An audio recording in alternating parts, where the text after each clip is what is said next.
Welcome, I'm Nina Gryphon, and this is the Astrology and Magic channel. Today we'll talk about the astrology of week 5 of October 2025. First off, I'd like to say thanks to all of my patrons. I appreciate all of your support. If you would like to become a patron, you can go to patreon.com/NinaGryphon, and you'll get access at the highest tier to my monthly Magically Elections ebook, which teaches you how and when to make astrological talismans. You will also get access to these forecasts early before the general public. October 27th, Mars at 24 Scorpio trines Jupiter in Cancer. This aspect between Mars, Jupiter, and Saturn represents the culmination of this month's grand water trine between the three superior planets and Mercury. Mercury aspected Jupiter and Saturn last week, and now it's Mars's turn. As I mentioned in the last couple of videos, this trine represents our entry into the mystical realm of the symbolic and the imaginal, where communication occurs non-verbally through images and instinct, and as a result, it is highly profound and impactful.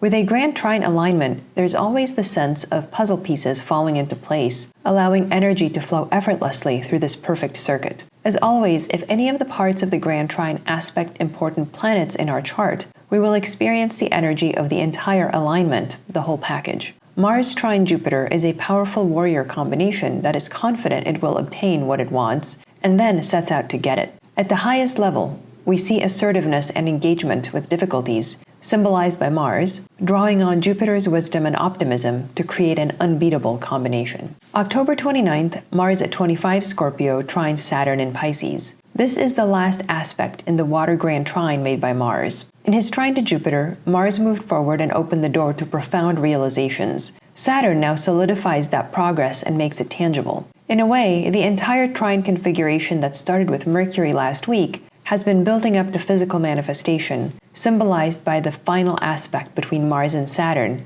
that now makes all of that symbolic and mystical communication tangible. If you are familiar with the Kabbalistic tree of life, this last aspect is like Malkuth, the lowest sephira on the tree, symbolizing the final earthly product of the holy energy as it descends all the way from the crown. Mars and Saturn together represent the twin gates of birth and death in the physical body. Together, they sum up the totality of the material realm and all that we know as this mundane reality. Because Mars is now trine Saturn, giving tangible form to the prior spiritual work does not involve much of a struggle. It may be surprisingly easy and natural, perhaps as easy as something that drops down to us from heaven, to quote the I Ching in hexagram 44. One more thing to add, we get another grand water trine in late November featuring Mercury, Venus, Jupiter, and Saturn. It will share the focus on nonverbal and symbolic communication with this grand trine, but of course, Hermes and Aphrodite as the activating deities will bring an entirely different approach than when Mars was involved.